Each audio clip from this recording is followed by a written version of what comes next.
오늘은 여호수아서 10번째 시간으로 숨겨진 힘, 매복이라고 하는 제목으로 말씀을 전하려고 합니다. 아이성을 다시 한번 점령하기 위해서 군사가 출동하는 모습이 여호수아 8장에 기록되어져 있습니다.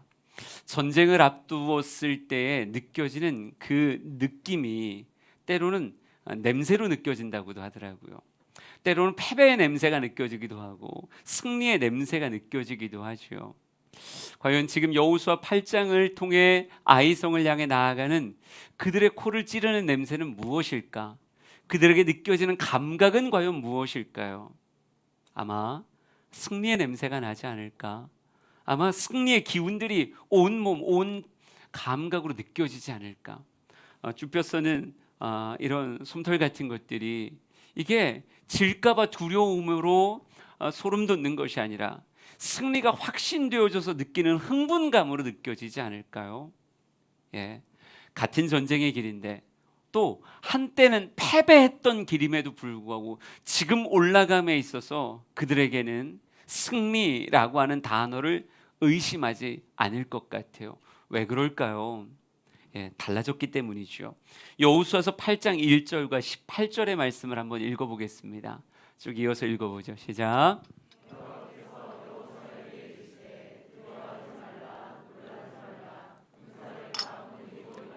아이로 올라가라. 보라, 내가 아이 왕과 그의 백성과 그의 성읍과 그의 땅을 다 내 손에 넘겨 주었으니 여호와께서 여호수아에게 이르시되 내 손에 잡은 단창을 들어 아이를 가리키라. 내가 이 성읍을 내 손에 넘겨 주리라. 여호수아가 그의 손에 잡은 단창을 들어 그 성읍을 가리키니. 아멘. 하나님의 침묵이 끝났어요. 처음 전쟁을 하러 올라갔을 때는 정탐꾼의 말만 듣고 한 걸음 한 걸음 저벅저벅 올라갔지만 지금은 다르다고요. 시작도 하나님이 지금이다 라고 말씀하시고 방법도 이렇게 해라 말씀하시며 주님께서 그들을 진두지휘하고 계시다라고 하는 거죠. 눈에 보이는 여호수아, 그 여호수아를 넘어서 하나님이 이 전쟁의 시작과 마무리를 책임지듯 이끌어가고 있다는 것입니다. 여러분, 이게 달라진 거예요. 어찌 질 수 있겠습니까? 하나님이 함께 하시고 하나님이 선명하게 이끄시는데 패배라고 하는 단어를 어찌 떠올릴 수 있겠어요? 당연히 승리인 거죠. 그러니까 승리라고 하는 것은 꼭 그대에게 거둠 같은 거다라는 생각이 들었어요. 이길까 질까 물음표가 아니라 이미 모든 승리의 수확이 쫙 되어져 있게 그저 추수하러 가는 것 같은 그런 승리의 모습. 저는 우리 주양의 성도들의 일상의 삶이 오늘 여호수아가 아이성을 점령하듯 가는 그런 승리의 걸음 되길 진심으로 축복합니다.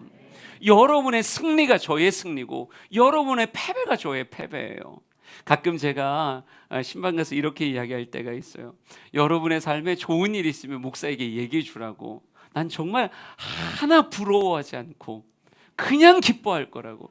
로또 됐다고 얘기하면 기뻐할 거예요. 여러분이 홀인원 했다고 하면 난 진짜 기뻐할 거예요. 여러분의 삶에 자녀들이 예상보다 더 좋은 대학 갔다고 얘기하면 나 진짜 기뻐할 자신이 있어요. 왜? 목회하다 보니까요, 성도들의 면류관이 나의 면류관이고 성도들의 때로는 아픈 일들이 나의 아픈 일이 되더라고요.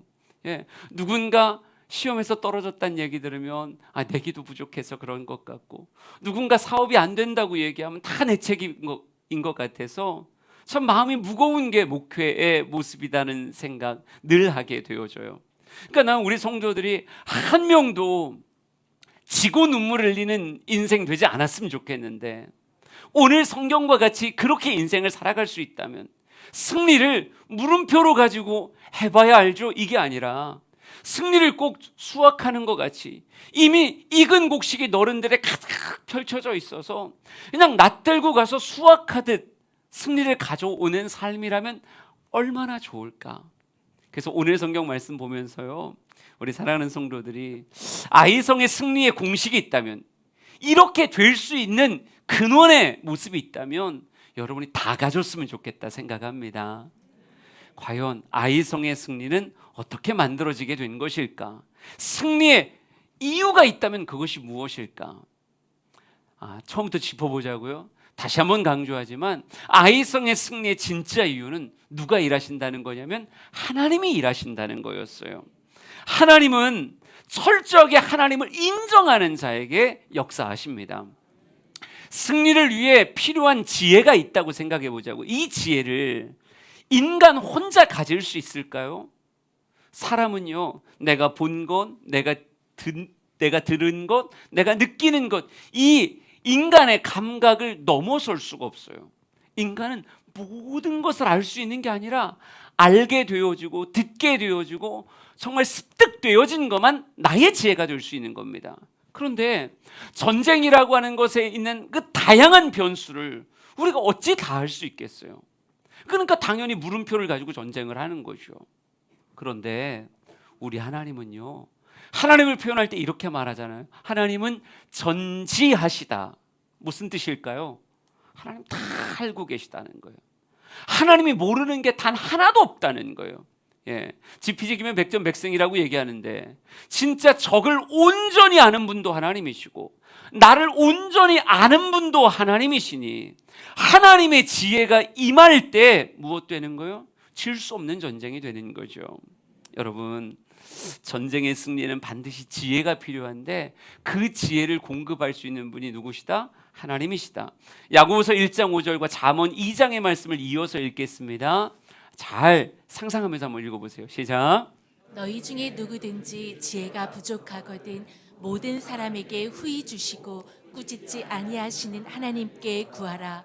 그리하면 주시리라. 대저 여호와는 지혜를 주시며 지식과 명철을 그 입에서 내심이며 그는 정직한 자를 위하여 완전한 지혜를 예비하시며 행실이 온전한 자에게 방패가 되시나니. 아멘.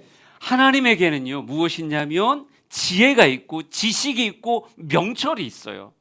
그 지혜와 지식과 명철이 하나님의 입에서 나온다라고 잠언은 분명히 말씀하고 있는데 이 하나님의 말씀이 인생을 위해 온전한 지혜가 예비되어져 있고 꼭 방패와 같은 하나님의 지혜가 있다라고 말하고 있단 말이에요. 근데 이 지혜가 과연 누구에게 부어지는 것이냐라고 이야기할 때 야고보서는 우리에게 이렇게 말합니다. 너희 중에 누구든지 지혜가 부족하거든 모든 사람에게 후히 주시고 꾸짖지 아니하시는 하나님께 구하라. 그리하면 주시리라. 그럼 말씀을 조합해 보자고요. 분명히 하나님에게 지혜와 지식과 명철이 있는데 이 지혜와 지식과 명철이 인간에게 부어질 때 예비되었던 그 지혜가 그의 삶의 방패가 되는 거거든요. 근데 이 방패를 누구에게 하나님이 선물하시는가 봤더니 야고보서는 우리에게 이렇게 말하는 거예요. 누구든지 지혜가 부족하거든. 여러분, 누구든지예요. 모든 사람은 다 지혜를 누릴 수 있어요. 그러나 어떤 사람이 지혜를 결국 누리게 되느냐? 첫째, 지혜가 부족하다고 느끼는 사람이에요. 하나님, 내 지혜 가지고 안 됩니다. 하나님의 지혜가 내게 필요합니다. 라고 하나님 앞에 자기 인식이 된 사람. 하나님, 전쟁 이기려니까요 지혜가 부족합니다. 나로서는 안 됩니다. 하나님, 내 지혜만 가지고는 전쟁 이길 수 없습니다. 이게 인식되어져서 두 번째 무엇한 사람이에요? 하나님께 구한 사람이에요. 모든 사람에게 후히 주시고 꾸짖지 아니하는 하나님께 구하라. 그리하면 주시리라. 그러니까 나의 부족함을 인식하고 하나님의 지혜를 간구할 수 있는 사람에게 하나님은 꾸짖지 아니하시고 무엇 하신다? 그 지혜를 허락하신다는 거죠. 여러분, 굉장히 중요한 거예요. 우리의 인생이 승리하려면 모든 것을 아시는 예비되어진 하나님의 지혜가 내 삶에 부어져야 되는데 이 하나님의 지혜가 부어지는 인생이 있는가 하면 부어지지 않는 인생이 있다는 거예요. 내 부족함을 알고 하나님의 지혜가 필요합니다라고 간구할 수 있는 사람에겐 주어지지만 인생 교만해서 내 지혜로 할 수 있어, 내 능력으로 할 수 있어, 내 손바닥이야 이렇게 말하며 하나님의 예비된 지혜를 구하지 않는 자는 누리지 못하는 거죠. 여러분, 여호수아가요 산전수전 공중전을 겪은 전쟁의 참 노련한 장수일 테지만 잘 생각해 보세요. 여호수아는 아무리 애써도요 아간의 존재를 알지 못해요. 여러분, 4번의 제비 뽑기를 통해서 아간이 결국 드러났어요. 하나님은 아간을 알고 아간을 추출해내시는 4번의 제비 뽑기를 통해서 아간을 결국 만들어내는데, 여호수아는 분명히 너희들 안에 죄악이 있다라고 하는 메시지를 들었어도 아간을 결국 끄집어낸 건 여호수아의 방법이 아니라 제비뽑기라는 하나님의 방법 안에서만 아간을 찾아낼 수 있단 말이에요. 여러분, 이런 것들이 있다니까요. 전쟁에 승리할 때는 분명히 승리로 가기까지의 걸림돌은 제거되어져야 되는데, 이 아간이라고 하는 걸림돌을 여호수아 혼자는 못 찾아요. 못 찾는다고요. 아무리 애쓰고 힘써도 아간의 존재를 그는 찾아낼 수 없어요. 누가 도우셔야 되는 거예요?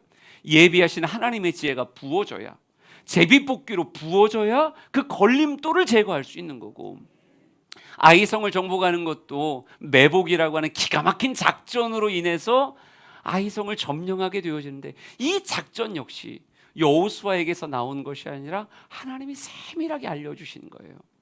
그러니까 여러분, 우리의 인생엔 반드시 하나님의 지혜가 내 삶에 부어져서 걸림돌이 제거되고 디딤돌이 놓아져야 승리를 수확할 수 있는 건데, 이 하나님의 일하심을 가진 자가 있고 가지지 못한 자가 있다는 거예요.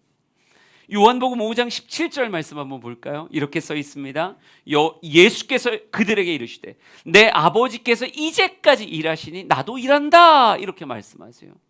하나님은 일하기를 기뻐하시는 분이세요. 하나님은 얼마든지 우리의 인생에서 일하기를 하나님은 원하시고 일을 지금도 행하길 원하신다고요. 그런데 왜 하나님의 일하심이 어떤 사람에게는 침묵이고 어떤 사람에게는 능동적 역사일까? 무슨 차이일까요? 거듭 이야기하지만 하나님, 나는 지혜가 부족합니다 라고 말하며 하나님, 내 삶에 하나님의 역사를 부으소서라고 말하는, 하나님을 초청해 하나님의 자리를 만들어 드린 그 사람에게 하나님이 일하시는 거예요. 여러분, 제가 목사지만요, 어떤 사람에겐 목사의 노릇과 역할을 하지만 어떤 사람에겐 목사로서의 역할과 일을 하지 않을 때가 있습니다. 무엇이 다른 것인가? 어떤 사람은 나의 자리를 만들어주는 사람이 있고요, 어떤 사람은 나의 자리를 만들지 않는 사람이 있어요. 목사의 자리를 만들어준 곳에서 목사의 역할을 하는 거지, 목사의 자리를 만들어주지 않은 곳에서 목사 일을 할 수는 없는 거라고요. 똑같다니까요. 일하고 싶은 하나님이 우리의 삶에서 역사하실 때는 무슨 자리가 만들어져야 되느냐? 하나님의 하나님 되심의 자리가 만들어져야 하나님의 역사가 있는 거예요. 이스라엘 백성들이 광야 40년 동안 나날이 연습한 게 무엇일까요? 어찌 보면 그들의 진의 중심, 삶의 중심에 성막을 만드는 훈련, 그 성막을 통해 하나님을 예배하고 하나님과 교류하는 훈련을 40년 동안 해왔던 것 아닌가요? 이스라엘 백성들은 처음부터 끝까지 하나님 믿는 사람들이에요. 그러나 하나님을 믿노라고 이야기하면서도 하나님의 자리를 내어드리지 않는 사람이 있고, 하나님을 믿기에 하나님의 자리를 선명하게 삶에 새겨놓는 사람들이 있다고요. 과연 나의 삶에 하나님의 자리인 성막이 나의 중심에 든든히 자리 잡고 있는가? 그래서 하나님께서 언제든지 찾아오셔서 역사하실 수 있는 그런 근원이 되어져 있는가? 아니면 신앙의 나의 성막이 삶의 변두리에 있어서 하나님이 일하시면 좋죠, 안 그래도 난 괜찮아요 라고 말하는 어리석은 모습 혹 있지 않은가? 우리는 예배를 통해 하나님을 내 삶의 자리로 모셔드리는 거고, 기도와 말씀으로 하나님의 자리를 굳건하게 세워드리는 거예요. 우리가 사무엘상의 미스바의 이야기를 참 많이 들었었는데, 미스바 이야기 다시 한번 볼까요? 7장 6절입니다. 6절 먼저 읽을게요. 같이 읽습니다. 시작. 그들이 미스바에 모여 물을 길어 여호와 앞에 붓고 그날 종일 금식하고 거기에서 이르되 우리가 여호와께 범죄하였나이다 하니라. 사무엘이 미스바에서 이스라엘 자손을 다스리니라. 미스바에 있었던 일이 과연 어떤 의미인가? 이스라엘 백성들이 여호와를 사모한다고 이야기하지만 20년간 여호와를 사모합니다 라고 말하고 있지만 하나님이 일하시지 않았다고요. 형식적이고 습관적인 신앙생활은 여전히 가지고 있었고 입술에도 하나님 사모합니다 라고 하는 표현은 붙어 있었어요. 하지만 하나님 역사하지 않았어요. 블레셋이 이스라엘 백성들을 압제하고 있음에도 하나님 역사하지 않았다고요. 이유가 무엇입니까? 그들 마음이 하나님의 자리를 온전히 내어드리지 않고 있거든요. 하나님의 자리에 이방신 아스타롯이 자리 잡고 있었기에 사무엘이 그들에게 아주 아프게 얘기합니다. 언제까지 머뭇머뭇하겠느냐? 너희 마음을 주께로 향하여 오직 그만을 섬기라 이렇게 말하고 있어요. 여러분, 미스바는 하나님의 자리가 회복되는 시간이었다고요. 저는 여러분이 여기는 다 성도들이에요. 예수 안 믿는 사람이 여기 한 명도 없어요. 그러나 이 가운데도 하나님의 일하심을 오늘도 경험하며 인생을 살아가는 사람이 있는가 하면 어떤 사람에게는요 하나님이 늘 멀게만 느껴지고 하나님의 침묵이 오히려 당연한 듯 여겨지는 그런 인생도 있다고요. 무슨 차이일까요? 예수를 믿어가면서도 하나님의 자리가 세워진 사람이 있고 하나님의 자리가 세워지지 않은 사람이 있는 거예요. 난 여러분에게 예배의 자리가 하나님의 하나님 되심이 회복되어지는 그런 시간이 되었으면 좋겠습니다.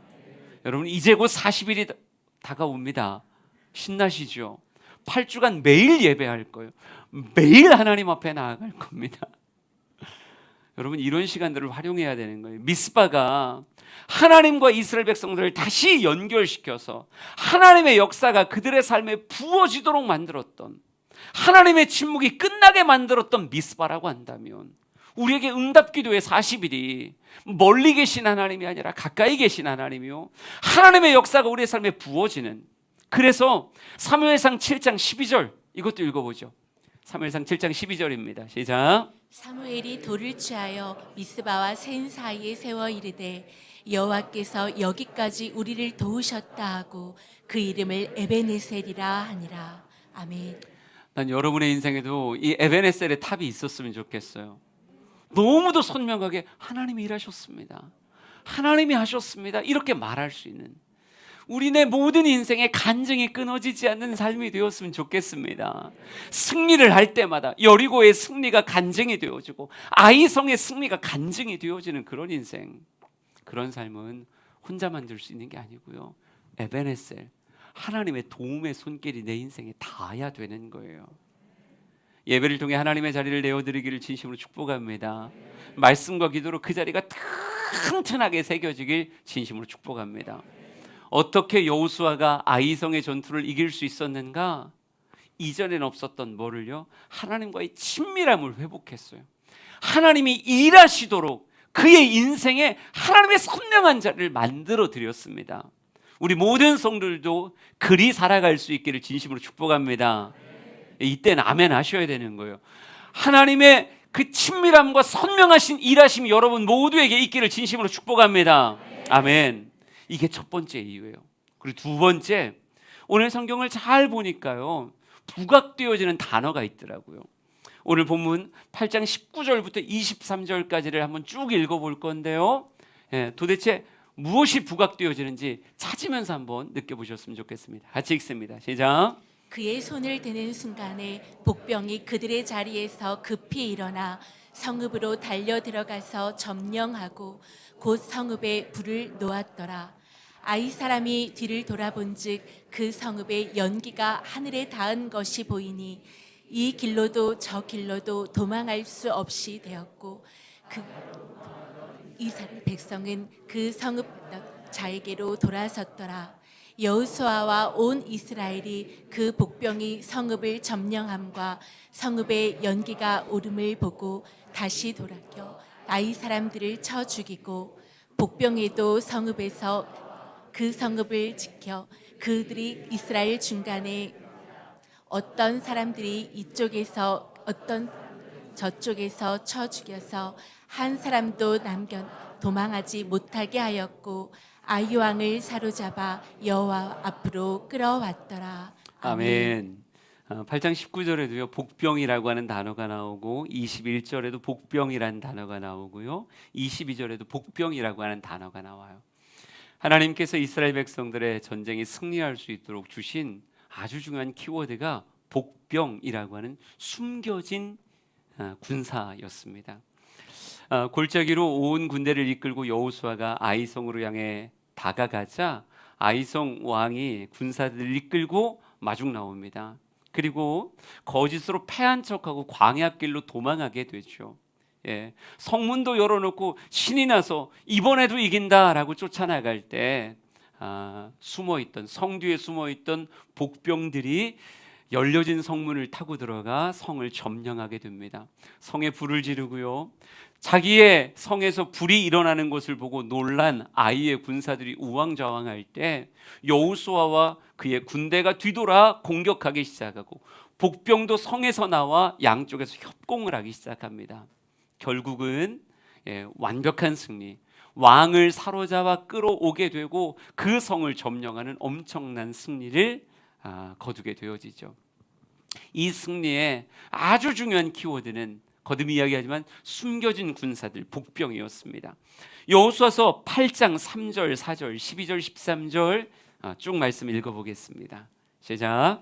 이에 여호수아가 일어나서 군사와 함께 아이로 올라가려 하여 용사 3만 명을 뽑아 밤에 보내며 그들에게 명령하여 이르되 너희는 성읍 뒤로 가서 성읍을 향하여 매복하되 그 성읍에서 너무 멀리 가지 말고 다 스스로 준비하라.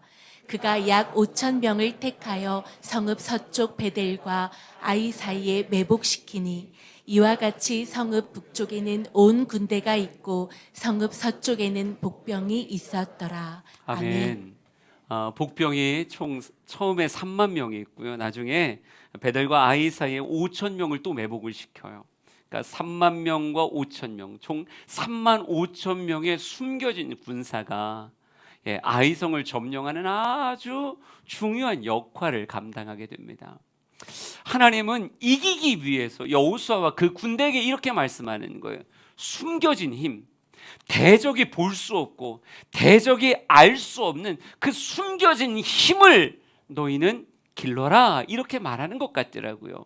그러니까 적들이 다 알고 있는 내가 아니라 적들이 다 알지 못하는, 그러나 승리의 열쇠가 될 수 있는 숨겨진 무언가가 너에게 있어야 된다라고 말씀하시는 그런 느낌. 여러분, 복병은요 매복이 힘이에요. 눈에 드러나지 않아야 된다고요. 그러니까 이 복병이 출발해서 매복할 때까지 성경은요 밤에 그들이 이동했다 이렇게 쓰여져 있거든요. 그러니까 아무도 모르는 그 시간에 힘이 숨겨지고 길러지고 있었던 것이죠. 그 숨겨진 힘을 통해서 결국은 아이성에 불을 지르게 된 거예요. 하나님이 다 보이는 힘이 아니라 보여지지 않는 힘을 길러야 된다라고 말씀하시는 것처럼 느껴졌어요. 나는 이스라엘 백성들에게 3만 5천의 매복의 복병들이 있었다라고 한다면 우리의 인생에도 승리를 가져올 적들은 깜짝 놀라게 되고 우리는 그들을 통해 빙긋이 미소 짓게 되어지는 3만 5천과 같은 숨겨진 힘이 우리 성도들에게도 있어야 되지 않을까? 성도의 삶이 그냥 뻔하게 보여지는 게 전부가 아니라 보여지는 것도 있겠지만 보여지지 않은, 나중에 이것이 수면 위로 올라왔을 때 대적들이 깜짝 놀라게 되어지는 이런 숨겨진 힘. 전 여호수아를 보면서요, 그의 인생엔 숨겨진 힘이 있었다. 꼭 이 3만 5천 매복과 같은 그런 숨겨진 복병들이 있었다라고 하는 생각이 들더라고요. 여호수아의 숨겨진 힘이 과연 무엇일까라고 말하면 이렇게 표현할 수 있겠어요. 저는 여러분에게도 매복과 같은 힘이 있었으면 좋겠는 건데, 여호수아의 인생에 담겨진 매복 같은 힘이 뭐냐라고 말하면 난 첫째 이렇게 말할 거예요. 영적인 예민함이다. 거듭 이야기하지만 여호수아에게는 아주 영적인 예민함이 있었어요. 하나님과의 친밀함 없이는 안 된다라고 하는 신앙적 고백과 하나님과의 친밀함을 일궈낼 수 있는 그런 영적인 실력이 여호수아에게 있었다는 거죠. 우리 8장 1절 다시 한번 또 읽어보겠습니다. 시작. 여호와께서 여호수아에게 이르시되 두려워하지 말라. 놀라지 말라. 여기까지 읽을게요. 여호와께서 여호수아에게 이르시되라고 말해요. 그러니까 여호수아라고 하는 사람의 특별함은 뭐냐면 대적들은 여호와가 말 걸어오는 것이 그에게는 없어요. 아이성 군주에겐 그런 게 없는데 여호수아에게는 아이성 왕은 감히 상상도 못할 숨겨진 힘이 있는데 그게 뭐라고요? 하나님의 말씀이 들려오고 하나님과 교제하는 그 친밀함. 더군다나 하나님이 침묵하시면 그 이유를 반드시 알아내고 회복할 수 있는 이런 영적인 예민함이 그에게 있었다는 거예요. 제가 여호수아를 보면서 이 사람이 참 영적인 대가일 수 있겠다 생각되는 건 분명히 아이성에서 패배했었잖아요. 정탐꾼들이 2-3천 명만 올라가면 좋겠습니다. 그래서 오케이 3천 명 가자. 그래서 전쟁에 패배했어요. 보통 사람이라면요 전쟁에 패배한 이유를 군사력에서 찾는 게 쉬워요. 3천 명이라서 진 거야. 그러니 이제는 더블 스코어 6천 명을 보내보자. 이러기가 참 쉬운데 6천 명? 그럼 10,000명을 보내보자. 3만 명, 30만 명 보내보자. 이렇게 숫자 노름으로 인생을 풀어가는 게 이게 보통 사람들의 상식이라고요. 군사력이 가장 중요하다. 장수들은 다 그렇게 생각해요. 여러분 야복강에 있었던 야곱이라고 하는 인물을 생각해 보자고요. 야곱이 라반의 집에서 거부가 돼서 고향으로 돌아오는데 찜찜한 한 사람이 있죠. 누구예요? 에서. 역시나 정탐꾼을 보내봤더니 에서가 400인의 군사를 이끌고 당신을 마중 나오고 있다는 거예요. 큰 위기예요. 이 야곱이라고 하는 사람이 그 잠 안 오는 밤에 뭘 하는가 봤더니요 형을 위해 예물을 준비합니다. 양 몇 마리, 염소 몇 마리, 나귀 몇 마리, 다 예물을 준비해서 보내요. 그런데 예물을 보냈을 때 이 예물이 효과가 있던가요, 없던가요? 효과가 없었어요. 참 많이도 갖다 줬는데 효과가 없었다고요. 야곱이 어떻게 했을까요? 돈이 부족해서 그래? 더 보내면 되지 뭐. 또 보내고 또 보내고 또 보내고 결국 성경에 뭐라고 써 있느냐면요 야곱은 홀로 남았더니 이렇게 써 있어요. 이게 숫자로 푸는 인생이에요. 군사력으로 푸는 인생이에요. 3,000명으로 안 돼? 그럼 5,000명 하지 뭐. 5,000명으로 안 돼? 10,000명 하지 뭐. 그리고 다 빈털터리가 되고 난 다음에 하나님 어찌하여. 이게 보통의 사람들의 실력이라고요. 그런데 여호수아 안에 숨겨진 신앙의 힘은요 3,000명 올라갔다 안 됐어요? 이유가 뭔가? 숫자, 군사력에서 푸는 게 아니라 하나님이 침묵하고 계셔. 그리고 하나님이 다시 말씀하실 때까지 하나님의 문 앞에 엎드려 일어나지 않는 여호수아의 모습이 성경에 기록되고 있다는 거예요. 여러분 세상 사람들은요 오늘도 우리가 예배하는 거 비 오는 날 이렇게 예배하러 가는 거 되게 우습게 생각해요. 이걸 힘이라고 인정하지 않는다고요. 하지만 여러분 이게 매복의 힘이라니까요. 35,000명과 같은 매복의 힘. 하나님이 함께 하시는 전쟁은 질 수 없는 전쟁이에요. 난 여러분에게 여호수아가 신앙의 힘이 매복이었다면 여러분에게도 신앙의 힘이 매복되기를 원합니다. 하나님이 명백하게 일하시고 역사하시는 그 하나님과 연결되어져 있는 그 친밀함이 여러분의 힘의 근간이었으면 좋겠습니다. 여호수아는 숨겨진 힘, 아이성 군주가 깜짝 놀랄 그 숨겨진 힘이 있었어요. 그게 뭐였다? 하나님과의 친밀함이었다. 또 하나 여호수아에게 볼 때요 여호수아서 8장 9절 10절 한번 읽어보겠습니다. 시작. 그들을 보내매 그들이 매복할 곳으로 가서 아이 서쪽 베델과 아이 사이에 매복하였고 여호수아는 그 밤에 백성 가운데에서 잤더라. 여호수아가 아침에 일찍이 일어나 백성을 점호하고 이스라엘 장로들과 더불어 백성에 앞서 아이로 올라가매. 아멘. 숨겨진 힘으로 묵상하면서 약간은 억지 같지만 그래도 전 그렇게 묵상이 되더라고요. 여호수아에게는 이런 힘이 있었구나. 여러분 전쟁에 패전한 장수인 여호수아가 다시 아이성으로 전쟁하러 갈 때 당신들은 매복하시오, 당신들은 이리저리 하시오, 하나님이 나에게 이렇게 말씀하셨으니 당신들은 그렇게 하시오 하면서 여전히 백성들을 독려하며 전쟁터에 그들을 다시 끌고 나갈 수 있더라고요. 그 힘 중에 하나가 무엇일까? 당연히 하나님이 함께 하시고 역사하시는 게 가장 첫 번째고 가장 큰 힘일 텐데, 이것 말고도 여호수아에게 이런 힘이 있구나 싶었던 게요, 성경 말씀 보니까 매복을 시키더니 여호수아는 그 밤에 백성 가운데서 잤더라 이렇게 써 있어요. 백성 한가운데서 그들과 함께 어우러져서 밤을 보내는 그런 여호수아의 모습이 저에게 뭐처럼 느껴졌냐면요, 느헤미야가 정말 성벽을 중건하고자 그곳에 가서 수많은 사람들을 아우르기 위해서 느헤미야가 했던 행동 중에 하나가 뭐냐면 그의 밥상을 크게 만드는 거였어요.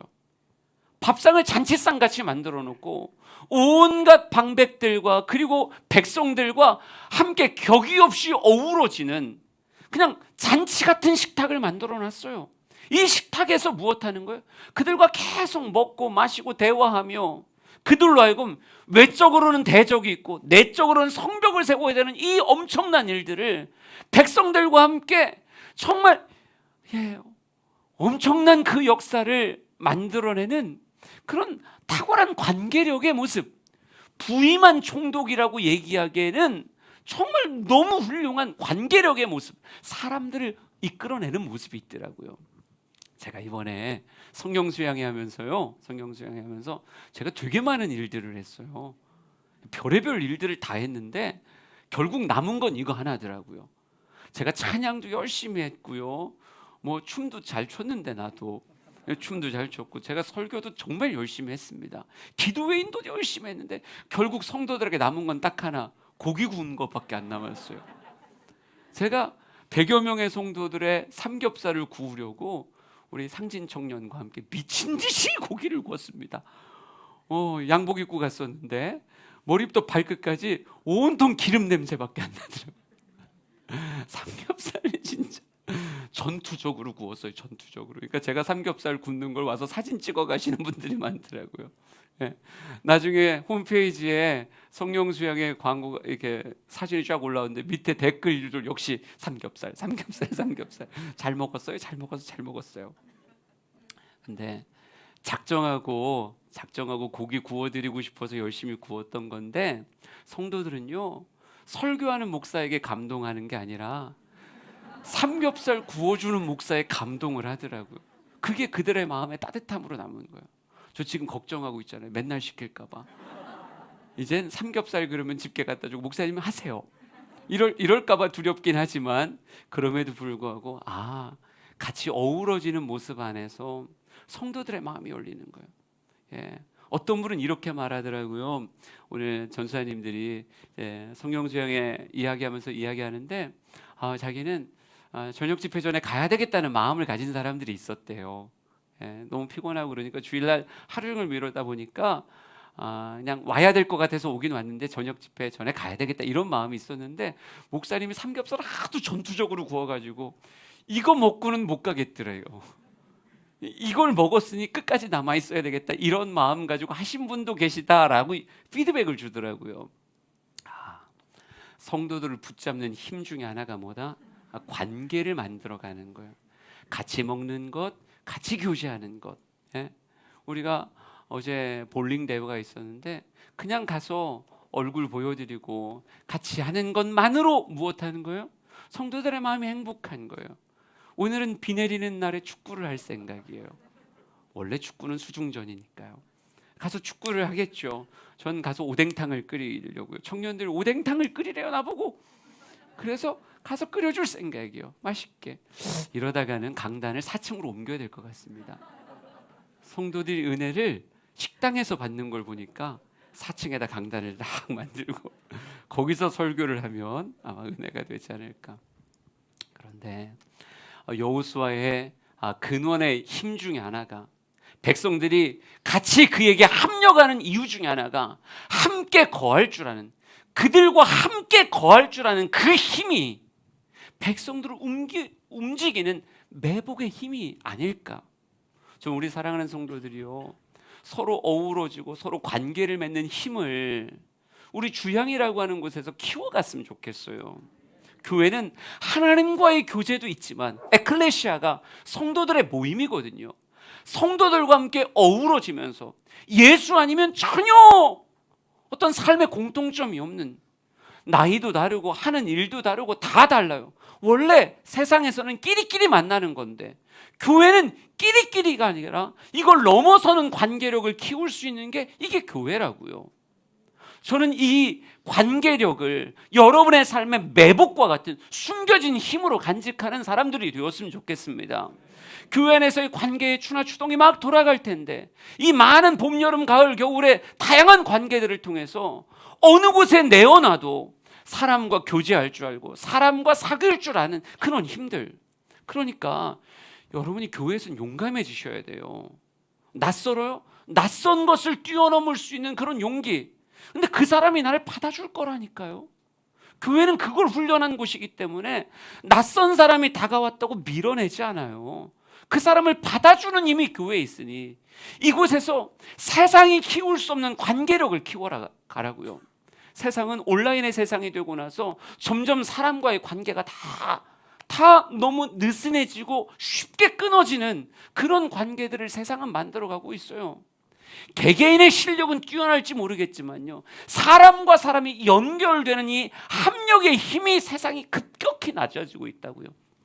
이럴 때 우리 주양의 성도들이 관계력이라는 힘을 가지고 세상에 나아간다고 얘기하면 얼마나 탁월한 승리의 이유가 될 수 있겠는가. 아멘이 안 나오는 걸 보니까 여러분, 그러니까 오늘 골프도 스크린 골프 한대요. 이게 다 숨겨져 있었더라고요. 난 누가 하나 싶었는데 한 20명 정도가 가서 오늘 스크린 골프를 한다고 얘기하니까, 여러분 골프 못 쳐봤어도 그냥 작대기 하나 들고 가요. 그냥 가서 나도 할래요? 그러면 설마 가라 그러겠어요? 우리는 수용하는 힘을 가지고 있기 때문에 그냥 나도 해볼 거예요. 그러면 여러분 거기도 골프채 있고 다 있어요. 그냥 그냥 휘두르는 거예요. 어차피 자칙이나 골프나 나면 다 그것이 뭐 그냥 가서 휘두르는 거예요. 여러분 왠지 비 맞고 축구하고 싶으면 그냥 축구화 들고 와요. 운동화 신고 오셔도 돼요. 아무 상관없어요. 그냥 와서 오뎅만 드시고 가도 돼요. 근데 그게 관계력이라니까요. 오늘 왠지 비 맞고 걷고 싶다 그러면 아니 우산 들고 오셔서 트랙을 이렇게 걸어도 돼요. 우리 남편 얼마나 잘 뛰나 보자. 그리고 이렇게 한 바퀴. 그게 뭐예요? 그게 관계력의 힘이에요. 여호수아가 무엇을 갖고 있었는가 봤더니요, 백성들과 함께 거주할 수 있는, 함께 먹고 함께 잘 수 있는 그런 관계의 힘을 여호수아가 매복의 힘처럼 가지고 있더라고요. 그리고 하나 더 아주 좋은 습관도 있더라고요. 10절 말씀 보니까 여호수아가 아침에 일찍 일어나 백성들을 점호하고 이렇게 써 있어요. 여러분 아침 일찍 일어나는 습관이 여호수아에게 있더라고요. 사람들을 깨우고 사람들을 독려하며 사람들의 아침을 이끌어주는 그런 힘이 누구에게 있었다? 여호수아에게 있었다. 여러분 점점 밤이 세지고 새벽이 약해지는 그런 시대를 살아가고 있어요. 등이 너무 많다 보니까 해가 지지 않는 거예요. 예전에는 정말 농촌 사회 때는 해지면 자는 거잖아요. 7시에 해지면 자고 8시에 해져도 자고, 해 뜨면 아침에 일어나는 거죠. 4시에 해가 뜨면 또 일어나고 5시에 해가 떠도 일어나고, 그렇게 삶의 스타일을 살았었는데 점점 태양은 지는데 인공적인 조명이 환하게 불을 켜다 보니까 요즘 아이들은요 10시, 11시, 12시 이건 그냥 초저녁이에요. 우리 아이들도 새벽 2시, 3시가 돼야 잠을 자요. 맨날 싸우는 게 그거예요. 잠을 자라. 밤이다 잠을 자라. 근데 이젠 포기했어요. 나는 어차피 새벽에 일어나야 되는 사람이라 밤에 잠을 자야 되는데 도저히 그 아이들이 잘 때까지 버틸 수가 없어요. 그러니까 난 몇 시에 자는지 모르겠어요. 몇 시에? 여러분의 집안은 안 그래요? 몇 시에 자는지를 모르겠어요. 2시에 자는지 3시에 자는지 몇 시에 자는지를 모르겠다니까요. 그러니까 아침마다 전쟁이잖아요. 그 아이들 깨우려고. 3시에 잤는데 어떻게 7시에 일어나겠어요? 여러분 여호수아에게는 어떤 습관? 아침 일찍 일어나는 습관이 있었어요. 예, 아침형 인간이라는 사이쇼 히로시, 인생을 2배로 사는, 아마 이 책 읽어본 사람들 꽤 많을 거예요. 여러분, 새벽 그리고 아침이라고 하는 시간의 집중력이 밤보다 2배, 3배 더 높다고 얘기하더라고요. 그러니까 자는 시간으로, 이 사람이 책에서 읽어본 분들 그럴 거예요. 수면 시간을 오후 11시부터 오전 5시까지, 이 시간대가 가장 인생을 회복시키고 몸을 회복시킬 수 있는 좋은 잠의 시간이라는 거예요. 하나님이 자게 하신 시간이 이 시간이라, 이 시간을 잘 수 있어야 되는데, 이 시간을 자고 아침을 활용하는 사람이 인생을 2배로 살아갈 수 있다. 그러니까 말하더라고요. 아무리 밤이 즐거워도, 밤은 소비적인 즐거움이거든요. 육체의 흐름과 역행하는 즐거움이에요. 이 밤의 즐거움을 무엇과 바꾸지 마라? 아침과 바꾸지 마라. 아침이 더 복되다는 거예요. 그래서 아침에 할 일 만들라 뭐 이렇게 말하더라고요. 아침에 수영 끊고 다니시는 분들 축복합니다. 아침에 개족산 도시는 분들 축복합니다. 아침에 새벽기도 나오는 분들은 2배로 축복합니다. 예. 저에게 있어서 되게 좋은 습관 중에 하나가 새벽기도 후에 자지 않는 거예요. 전 아침 시간에 별의별 일을 다 해요. 운동도 하고 씻기도 하고 책도 읽고 써야 될 레포트가 있으면 그때 쓰기도 하고. 여러분, 새벽은, 아침은 아무도 안 건드려요. 아침에 전화하는 사람은 거의 없어요. 아무도 안 건드려. 오롯이 나만의 시간이에요. 개발할 수 있는 시간들. 난 여러분이 그렇게, 적들은 모르죠. 우리의 대적은 몰라요. 그러나 내 안에서 매복과 같이 숨겨진 힘들이 우리 모든 그리스도에겐 있어야 된다고 분명히 믿습니다. 여호수아는 흥할 수밖에 없는 인생이에요. 왜? 대적이 모르는, 적이 모르는 힘들을 그는 숨겨두고 있거든요. 어떤 힘이었습니까? 하나님과 교제하는, 영적으로 깨어있는 삶이 여호수아의 숨겨진 힘이었고, 사람들과 어울릴 줄 알고 그들과 교제할 줄 아는 관계의 힘이 여호수아의 힘이었고, 아침에 일찍 일어나 사람들을 독려할 줄 아는 그런 좋은 생활의 습관을 가지고 있는 사람이, 그게 여호수아였어요. 오늘 여러분에게 서로 목장 가운데 자신의 숨겨진 힘이 무엇인가를 나누는 그런 시간을 가지라고 이야기했거든요. 난 여러분이 여러분의 목원들을 깜짝 놀라게 할, 진짜 좋은 생활의 습관이구나, 정말 좋은 하나님과의 관계 안에서의 습관을 가지고 있구나, 좋은 사람과의 관계력을 가지고 있구나, 이런 것들이 여러분의 삶에 넉넉히 발견되어지기를 간절히 소망합니다. 그리고 그게 없었다면 지금부터라도 만들 수 있는 도전이 있기를 간절히 소망합니다. 27절 마지막으로 읽어보죠. 27절입니다. 시작. 오직 그 성읍의 가축과 노력한 것은 여호와께서 여호수아에게 명령하신 대로 이스라엘이 탈취하였더라. 아멘. 승자가 독식하는 거예요. 승자가 가지게 되는 거고, 승자가 나눌 수 있게 되는 거예요. 난 여러분의 인생이 나누는 인생이 되었으면 좋겠습니다. 그러려면 이기셔야 됩니다. 승리의 이유를 가진 사람이 승리할 수 있는 거고, 승리하는 사람이 나눌 수 있는 인생이 되는 겁니다. 우리 주영의 모든 성도들이 승리의 이유를 가졌기에 승리하는 자가 되고, 승리하였기에 나눌 수 있는 삶의 모습 되길 진심으로 축복합니다.